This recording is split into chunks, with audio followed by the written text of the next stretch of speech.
10 mars 1933. Des huissiers accompagnés de policiers viennent expulser un couple de travailleurs au 3962 rue Saint-Dominique. Une foule que les autorités évalueront entre 800 et 1000 personnes se presse pour soutenir les expulsés. Devant l'opposition des policiers et des huissiers qui refusent de laisser les locataires récupérer quelques effets, un chambreur, Nick Zinchuk, tente de rentrer dans l'édifice. Et c'est là que le coup partit. Le constable Zappa, à environ 2 mètres de Zinchuk, lui tire dans le dos et le tue. Le policier sera exonéré de tout blâme. 27 octobre 1946. Pendant plusieurs mois, un groupe d'environ 70 familles, soit 300 hommes, femmes et beaucoup d'enfants, vont occuper à divers moments près de 80 bâtiments désaffectés ou des tripots clandestins comme celui de la rue Saint-Denis. La Seconde Guerre mondiale vient de finir. À Montréal, c'est la pire pénurie de logements jamais vécue. Lorsque vétérans, combattants et prisonniers de guerre rentrent chez eux, nombreux sont ceux qui cherchent vainement à se loger avec leurs jeunes familles. Il manque 70 000 logements et le gouvernement ne bouge pas. S'organise alors un regroupement, la Ligue des vétérans sans logis, dirigée par l'ouvrier communiste Henri Gagnon. Il va mener le mouvement de pression à l'aide d'actions originales, comme les occupations de logements laissés volontairement vides par leurs propriétaires. On les appellera les squatters. Même si cette lutte ne toucha directement qu'un nombre limité de familles, elle a contribué à des impacts plus étendus, comme la construction de 20 000 maisonnettes, qu'on appelle encore aujourd'hui maisons de vétérans, l'intervention accrue des gouvernements dans le financement et la construction de logements sociaux, et dans un mécanisme permanent de contrôle de loyer. Il ne rêvait pas de changer la ville. Il ne rêvait pas encore de changer la ville. L'ouvrier polonais et ses voisins, l'électricien communiste et ses camarades, leurs luttes ont pavé la voie pour nos luttes à venir. En voici quelques-unes parmi des centaines dont on a entendu parler, parmi des milliers qu'on a peut-être oubliés. Premier acte, les années 1960. L'élite de Montréal et son maire Jean Drapeau aspirent à mettre Montréal sur la map. Place à l'Expo 67 et aux grands projets urbains. Rien n'est trop moderne ni trop grand pour Montréal qu'on planifie pour atteindre 7 millions d'habitants en l'an 2000. La rénovation urbaine est inscrite à l'agenda. Tour à bureaux, grands projets urbains, autoroutes urbaines et la destruction des quartiers anciens. Nous sommes ici dans le quartier de la Petite Bourgogne, à côté des îlots Saint-Martin.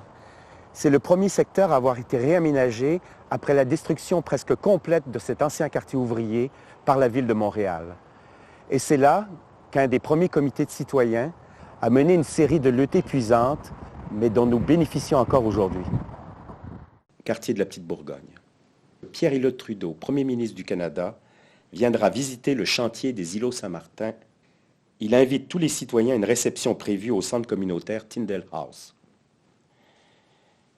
Samedi 15 mars, 3 heures de l'après-midi. Tout le monde attend l'arrivée du Premier ministre à la salle communautaire. La foule est relativement calme, mais comme il tarde à arriver, on commence à trouver le temps long. Certains commencent à chanter. « On n'en veut plus de promesses, on n'en veut plus de promesses ». Et on fait pas mal de chahuts pour tuer le temps. Quand Trudeau arrive, il est choqué et repart immédiatement. Mais rien ne serait arrivé de cela s'il avait été à l'heure. C'était leur premier moment de détente depuis des mois et des années de lutte. Et on a osé leur reprocher. On a osé les traiter de sauvages. Mais quelle publicité du tonnerre est gratuite pour leur cause. Quelques semaines plus tard, la proposition de ces citoyens sur une échelle de loyer basée sur la capacité de payer des locataires des logements sociaux et permettant de conserver la mixité sociale du secteur était acceptée. Quelques années plus tard, elle s'appliquait à l'ensemble des habitations à loyer modique du Québec. Les sauvages des îlots Saint-Martin concluaient ainsi en beauté des années de lutte où ils virent s'abattre sur eux le mépris des administrateurs et des élus, dans une opération désastreuse d'aménagement urbain déguisée sous le pieux vocable de rénovation urbaine. En fait, un bulldozage social, un bulldozage urbain d'un quartier populaire du sud-ouest de Montréal. Et comme l'affirmait le titre d'un de leurs mémoires sur cette opération, la rénovation urbaine, c'est de la maudite marde. Ça avait commencé en novembre 1966, quand un animateur social au Conseil des œuvres informa les citoyens de la Petite Bourgogne du projet d'expropriation du secteur par la ville de Montréal et mit en place avec eux les premiers éléments d'organisation. En 1967, le comité de citoyens des îlots Saint-Martin s'engageait dans sa lutte pour le respect des droits et de la dignité des expropriés qui devinrent des expulsés. L'opération de la ville mit un terme à des générations d'une intense vie de solidarité de quartier. Pour remplacer un parc de logements vétustes, il est vrai, la ville allait déchirer en mille miettes un précieux tissu social. Les 2/3 du quartier de la Petite Bourgogne furent rasés et la même proportion des citoyens en fut chassée. La ville mettait ainsi en œuvre un gigantesque plan de nettoyage systématique des quartiers ouvriers anciens entourant le centre-ville et en voie de désindustrialisation, pour y installer les zones de service du méga centre-ville qui devait être le centre en l'an 2000 d'une mégapole de 7 millions d'habitants. Les actions des comités de citoyens de la Petite Bourgogne ont empêché que ce gâchis social et urbain se passe dans le secret et ont stimulé la résistance des citoyens d'autres secteurs.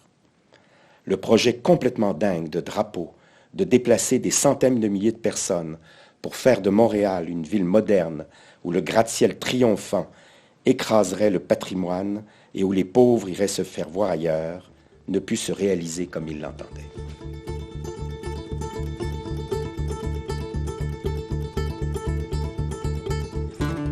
Deuxième acte, les années 70.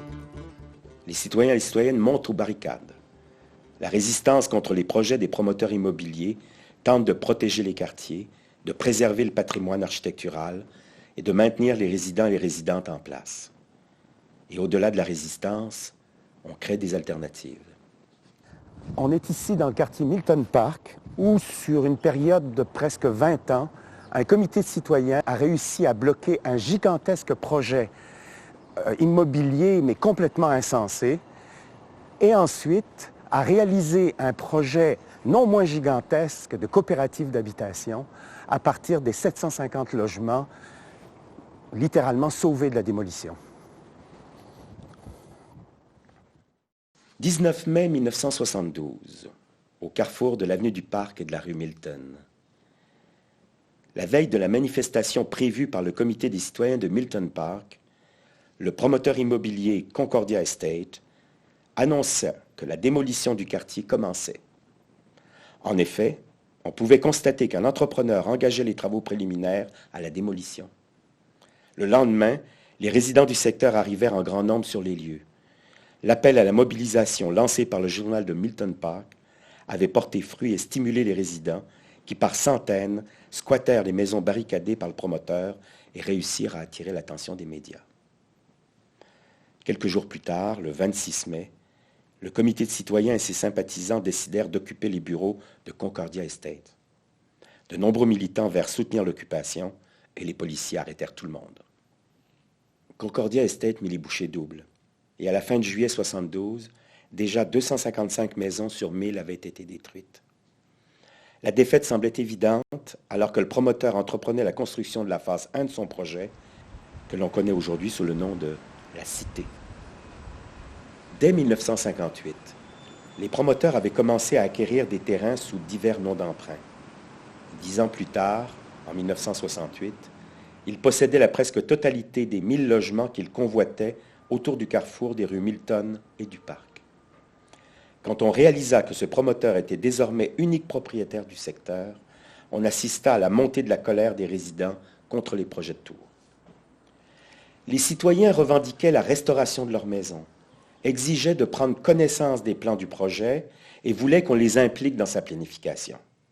Ces revendications, qui n'auraient surpris personne dans les années 1980, eurent l'effet d'une bombe en cette fin des années 60, où Montréal se distinguait par une administration autoritaire au service d'une promotion immobilière avide et méprisante. Ces revendications créaient un précédent, alors que pour la première fois, des résidents s'apprêtaient à croiser le fer avec un promoteur indépendant. Ils affirmaient qu'ils détenaient un droit moral, sinon légal, sur des décisions susceptibles d'influencer leur vie personnelle et celle de leur communauté. Revenons à 1972. Concordia commence à réaliser la première phase de son projet et pour les opposants, tout semble perdu. Mais la lutte n'a pas été vaine, car la situation économique difficile du Québec, combinée aux effets de la lutte opiniâtre des résidents, mettent le promoteur dans une situation financière difficile. Les retards dans la réalisation du projet, provoqués par la lutte des citoyens, entraînent donc l'abandon des 2 autres phases du projet, sauvant ainsi de la démolition près de 750 logements. Qu'allait-il se passer alors pour ces logements qui se détérioraient? Appuyés par Héritage Montréal et par l'architecte Phyllis Lambert, avec l'aide financière de la Société canadienne d'hypothèques et de logement, les résidents créent entre 1979 et 1982 le plus important projet de coopérative d'habitation en rénovation au Canada, entraînant la rénovation de rangées entières de bâtiments construits au tournant du 19e siècle.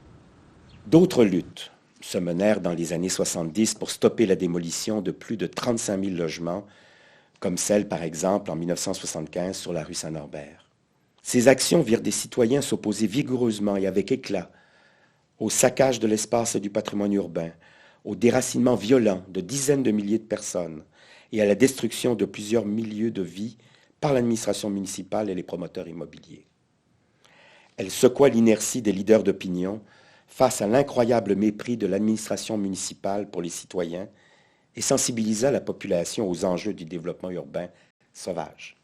Il est certain que ce puissant mouvement d'éducation populaire et d'action collective urbaine fut un des facteurs qui permirent de faire entrer l'opposition progressiste à l'Hôtel de Ville et d'abattre plus tard l'odieux régime de copains, de coquins et de requins du parti du maire Drapeau.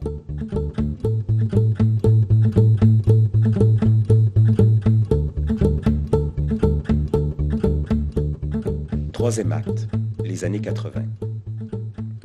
Le mouvement communautaire se structure en réseau par domaine et par quartier. Face à la crise, les groupes communautaires investissent le champ de l'économie. On assiste à la naissance des premières corporations de développement économique communautaire, les CEDEC. Le logement social, la sécurité des femmes, l'aménagement et l'environnement deviennent des préoccupations majeures. C'était le 18 septembre 1981, sur la rue Saint-Denis et au Carré Saint-Louis où nous sommes actuellement. Ce soir-là, plus de 2000 femmes marchaient dans la rue. Il y avait aussi des hommes, mais ce n'était pas le 8 mars. Une banderole annonçait « La rue, la nuit, femmes sans peur ». Pendant la marche qui remonte la rue Saint-Denis, elle scande « On veut sortir la nuit, sans gardien et sans mari ». La marche prend parfois l'allure d'un chemin de croix, quand les femmes s'arrêtent devant différents établissements spécialisés dans le commerce de la pornographie.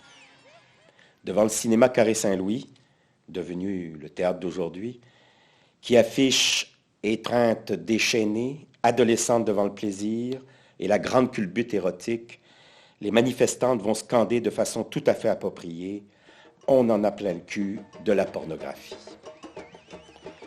Les féministes voulaient reprendre la nuit, occuper l'espace public, celui des centres-villes en particulier, en toute sécurité et sans menace de violence.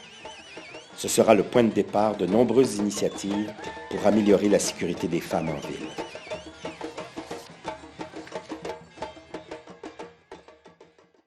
Derrière moi, on aperçoit un ensemble de condos, de HLM, de coopératives d'habitation qui constituent le quartier Angus.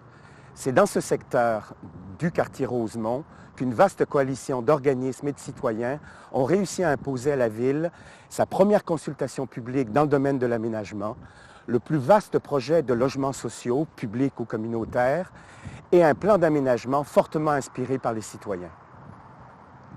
18 décembre 1983. Quelques jours avant Noël, je me pressais avec une foule d'autres citoyens à la porte d'un sous-sol d'église du quartier Rosemont pour assister à la première consultation publique de l'histoire de la ville de Montréal. Elle avait été arrachée à l'administration municipale dirigée par le maire Drapeau. On la devait aux pressions multiples des citoyens, mobilisés par leur comité de logement et appuyés par un vaste mouvement populaire qui exigeait d'être entendu sur l'avenir des vastes terrains laissés vacants par la disparition de la moitié des immenses usines ferroviaires Angus du Canadien Pacifique. Cette soirée signifiait pour les citoyens du quartier Rosemont le droit de se faire entendre sur une question d'aménagement. Leur proposition de construction résidentielle mixte comportait autant de logements privés que de logements sociaux sur une partie des terrains des anciennes usines Angus. Leur lutte allait générer le premier exemple de quartier nouveau à bénéficier d'une planification inspirée d'une consultation populaire et démocratique. La lutte avait débuté presque 10 ans auparavant. Après des années de lutte, les citoyens réussirent à bloquer le projet de construction du plus grand centre commercial de l'Est du Canada, doublé d'un complexe immobilier comprenant bureaux et appartements et pouvant accueillir 4 500 personnes, soit 1 500 logements. En 1980, le gouvernement du Québec annonçait l'achat du terrain et la ville de Montréal y instaurait un zonage résidentiel. Appuyée par la population, qui a signé une pétition de 11 000 noms, la table de concertation des organismes communautaires, animée par le Comité Logement de Rosemont, réclame la construction de 2 200 logements, dont la majorité devait être des logements sociaux, logements coopératifs et HLM. Leurs actions collectives, la qualité de leurs propositions d'aménagement et le soutien qu'elles suscita influencèrent la suite des événements. Les travaux débutèrent en 1985 et la réalisation du projet Angus prendra donc 12 ans. Et au total, 2 900 logements seront construits, dont près de 1 200 logements sociaux de grande qualité.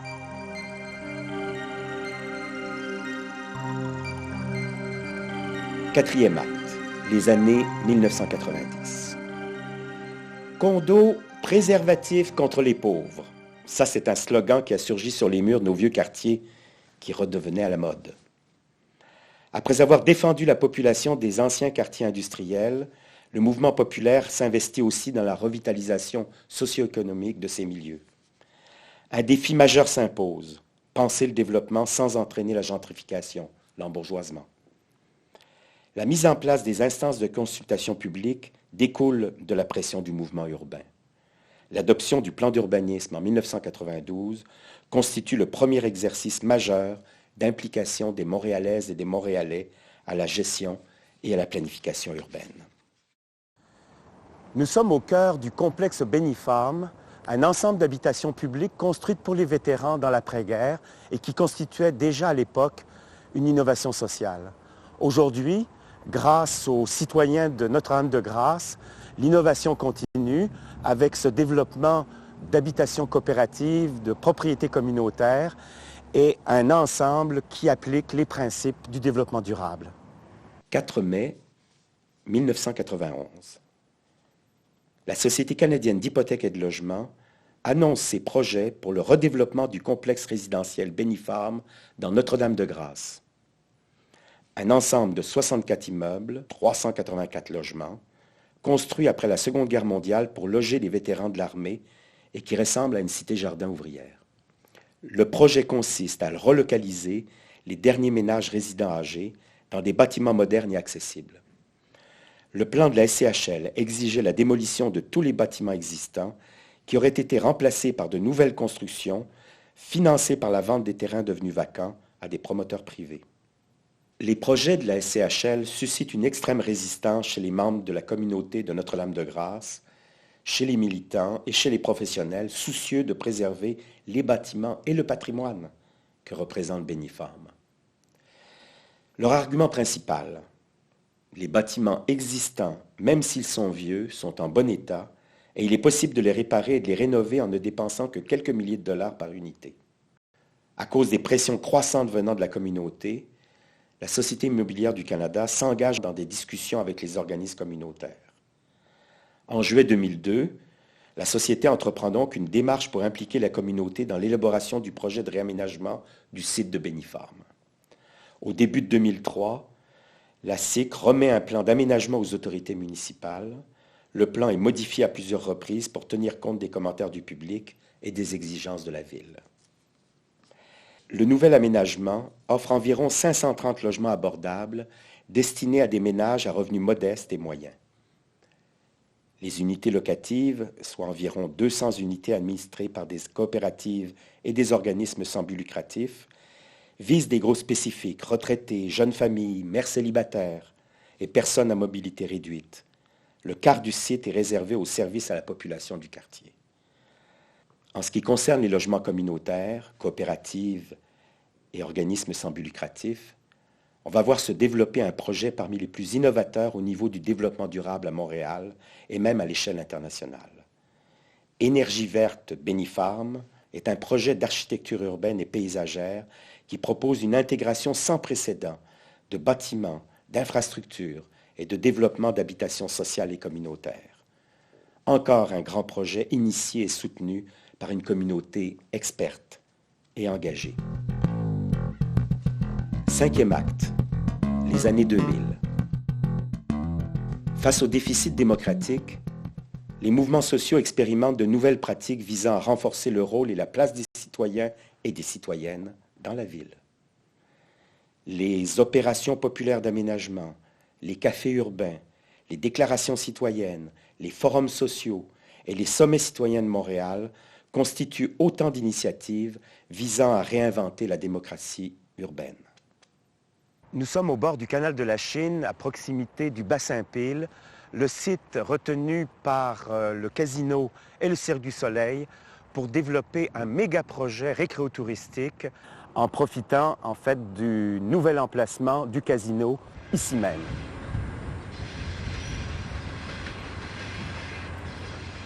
Environ 300 citoyens du quartier Pointe-Saint-Charles à Montréal ont manifesté samedi pour exprimer leur opposition au déménagement éventuel du casino de Montréal dans leur secteur. La table de concertation Action Gardien, organisatrice de cette manifestation, estime que ce projet est socialement irresponsable et qu'il serait dévastateur pour ce quartier pauvre de Montréal. L'organisme demande au gouvernement de ne pas céder aux intérêts privés. Les citoyens craignent que leurs conditions de vie ne se détériorent en raison de l'augmentation de la circulation automobile, de la pollution, de la spéculation immobilière, sans compter les problèmes sociaux et la criminalité liés au jeu. Malgré l'impatience de l'Auto-Québec, le gouvernement ne prendra pas de décision avant l'an prochain. Le Conseil des ministres est divisé sur ce projet de plus d'1 milliard de dollars.